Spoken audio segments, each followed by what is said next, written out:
A 3, a D. What is it, how does it work, and what is the first 3D video game? These questions and more I want to get to the bottom of and uncover the answers. And I think you'll see just how tough it is to define 3D in games. It's hard to pick a true first 3D game, but I have some of my own personal qualifications I want to share with you, and I'd like to hear your pick and your thoughts in the comments. 3D was a huge and scary leap for developers, but it added so much more energy and excitement by being able to move the camera for the first time. They could now make cinematic scenes just like a real movie. And this moved fast. It's only a few years between this fighting game and this.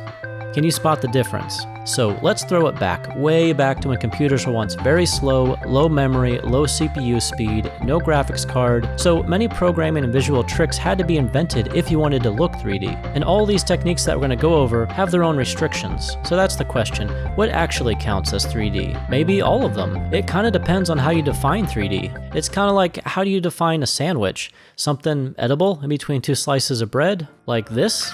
Or this? No? Well, what about a hot dog? Is that a sandwich?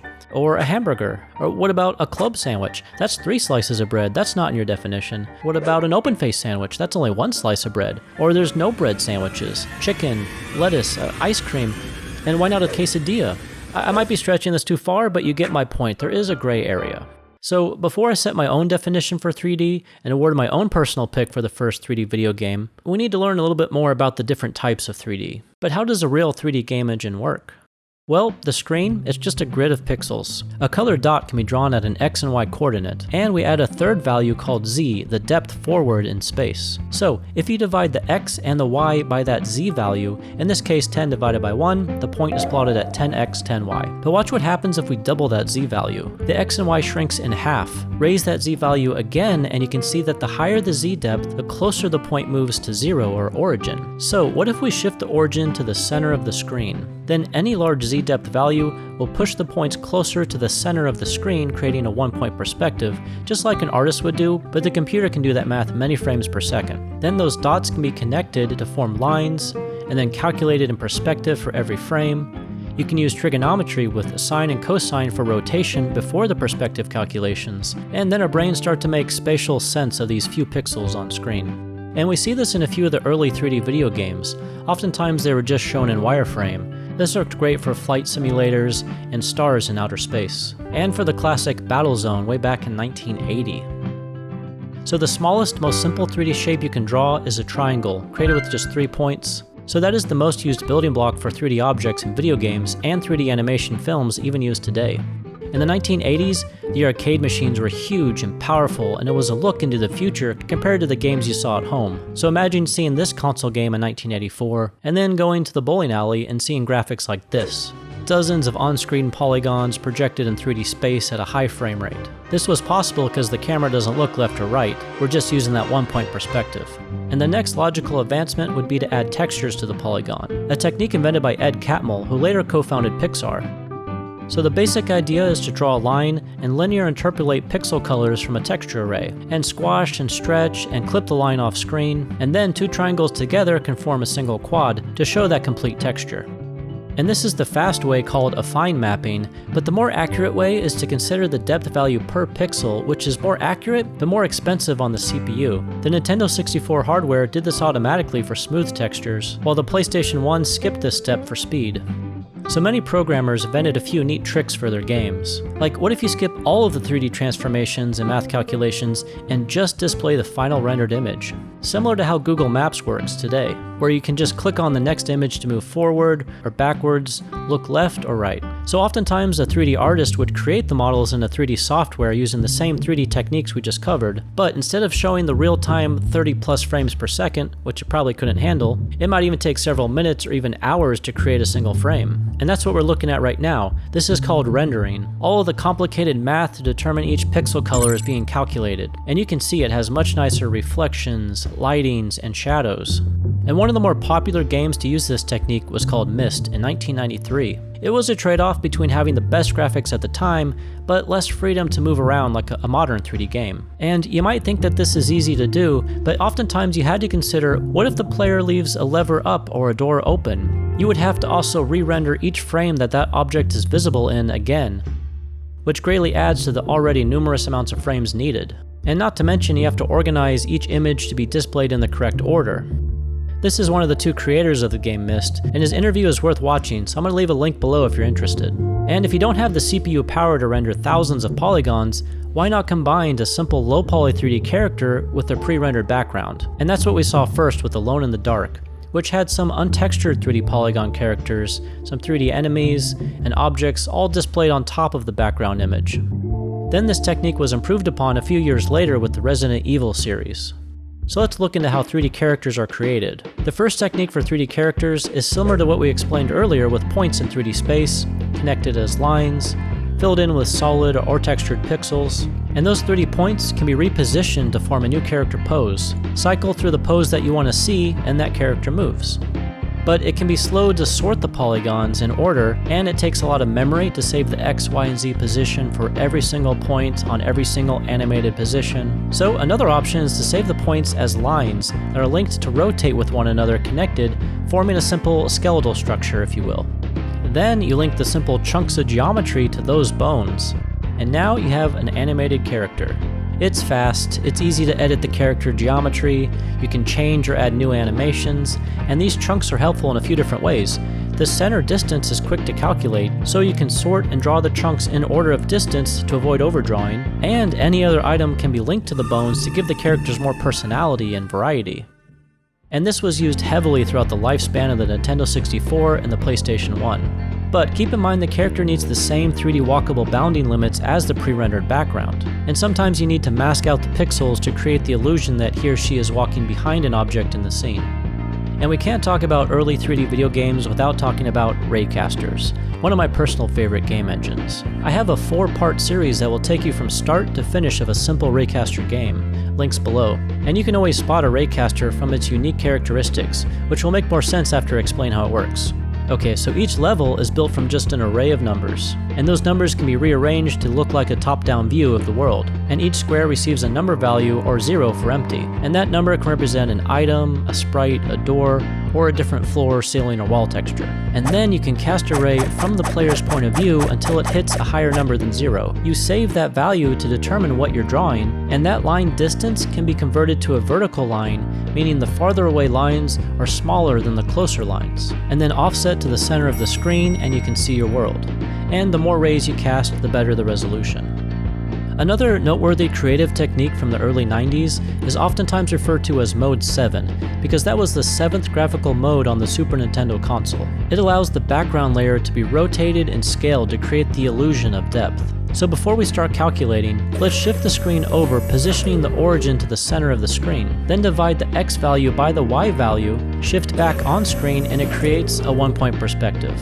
So these values can be adjusted to distort and skew, creating different angles. It's fast to calculate, and it made older games on slower consoles look way ahead of their time. And this technique is oftentimes used in combination with the raycaster and our next 3D engine, which is Sectors, Portals, or BSP game engines. They're all very similar and considered to be 2.5D games. So classic games like Doom, a monster hit for its time, still fun to play, and again I have a couple video tutorials that talk more about the programming details, but the main goal of a binary space partitioning or Portal game engine is to divide the level up into smaller areas. So before the game even starts, we need to find out which enclosed room or sector the player is inside. Let's forget about the walls that are behind the player or outside the field of view. Some walls are special and they're marked as windows to the next sector. You can ignore flipped walls, walls that are not visible, and whatever remains, draw on screen with vertical lines with no overdrawing, so no pixel has wasted time. So this limitation prevented the ability to look up or down correctly or tilt the camera side to side. It's a limitation that a true 3D game engine would not have. Let me show you how you can find which sector the player is inside. All you have to do is first forget the walls above or below the player. Done, those are gone. Next, count the number of walls left of the player. If that number is even, the player is outside. If that number is odd, it's inside. And that's it. It works on any concave or convex 2D shaped polygon. Finally, we have a true 3D game engine. Games like today, where you aren't restricted by the programming tricks we previously talked about. These games try to mimic the 3D world that we live in. Now, for the slightly controversial section of this video, I want to name what I consider to be the first true 3D game in my opinion. And I'm sure that your pick might be different than mine, and it really just depends on how you define 3D. So most people would consider Quake to be the very first true 3D game, and that's perfectly acceptable. But I want to point out something. The very next day, just 24 hours later, Mario 64 was released. Mario 64 created one of the first, and at that time best, third-person camera. They spent 2 years developing a floating camera that just knew where to be no matter where you moved. Nothing else was like it at that time. It felt like an AI character that thought and attempted to always keep you on screen. And they really took advantage of 3D in so many very creative ways. Look at all these different ways that 3D was used to interact with the level. There was flying. There was swimming. Mario could do so many different maneuvers like grabbing ledges, backflips, wall jumps. And these character animations were so smooth, and each level offered something very new to experience. And technically, both these games were completed before the release date because they have to be shipped to the game stores. I kind of put Mario 64 a little bit higher for what it achieved, but I want to take a look back and see if we can find something that came out before these games. So the Guinness Book of World Records named Alpha Waves as the first 3D platformer way back in 1990. Super impressive and an amazing programming feat for that year. But for me, it lacks the things I'm looking for, like textures, a character with different animations. So what I want to do is find contenders in between these two dates. So looking at the end of 1995, we see the arcade machines got Time Crisis. What I really like about this game is not only does it have 3D textured polygon characters, 3D enemies, 3D levels, multiple character animations, but it was able to capture something special for that time. That is emotion. You can feel the excitement and the editing in this intro. It's a real-time cinematic that has a lot of personality. They even had great timing. Try to watch this scene without holding your breath. And arguably, this face emotes more emotion back in 1995 than some of the much more modern games that came out decades later. But yes, this game is locked on rails, so you can't freely move around, but that doesn't take away from what they were able to accomplish so early in the 1990s. Okay, so let's go back a little bit further to April 28th, 1995, and we'll take a look at Jumping Flash, a 3D platformer. It has 3D characters, 3D enemies, 3D environments, and textured polygons. You are not on rails and you have the freedom to move around. And different levels had different themes, all with a fast frame rate and lots of excitement on screen. And sometimes it mimicked a flight game, while other times it looked like a first-person shooter. The controls are not as refined as later games, and it's not as great to play, but it's still a solid candidate for the first 3D video game, according to my criteria. But is there anything older that we can find? What about December 1994, Descent? This game is crazy. It has 6 degrees of movement, so there's no up or down. You are free to rotate and move in any direction you want. The textures are nice and they're sometimes animated. There's a sense of depth and there's flash lighting. The enemies are 3D polygons. It has great textures and animation. There really aren't many games like this, so it's worth trying if you're interested. They had to use a lot of programming tricks in their code to push this many pixels on screen in real time. You gotta give them that. Before making this video, I knew nothing about this next earlier pick in October of 1994 called Under a Killing Moon. James Earl Jones, the voice of Darth Vader and Mufasa, is credited as a voice actor in this game. At first, it kind of looked like a pre-rendered background with filmed video on top, but then you get the chance to freely move around.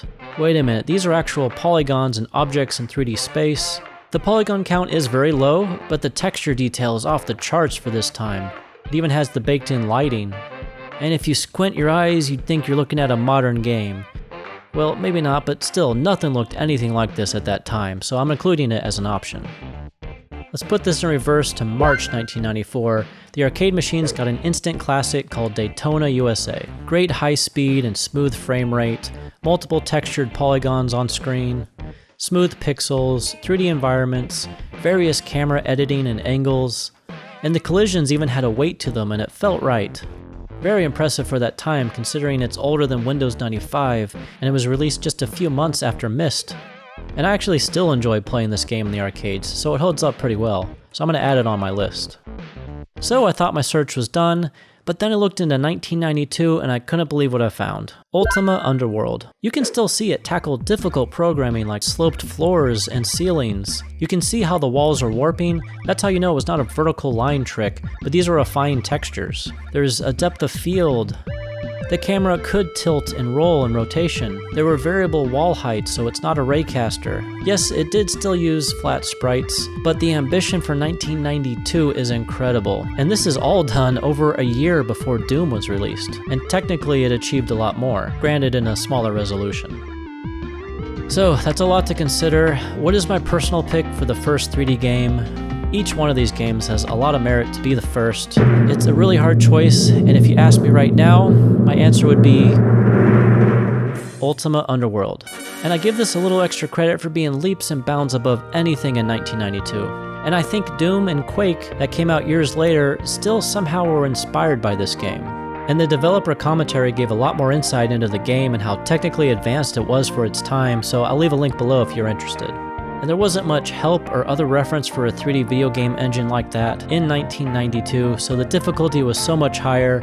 So for that, I award you Ultima Underworld, my personal pick for the first 3D video game by my standards. And let me know if you agree, disagree, or what your pick is and why. And good news, I am still working and developing my own 3D game engine for the Game Boy Advance with a new redesigned level editor so you can easily build your own game. I'm overwhelmed by the amount of people interested in this project, so I can't wait to finish it to see what you create. So I have more on that coming soon, but let me just say thank you so much for watching. I look forward to hearing from you. Let's hang out again sometime, and see you next time.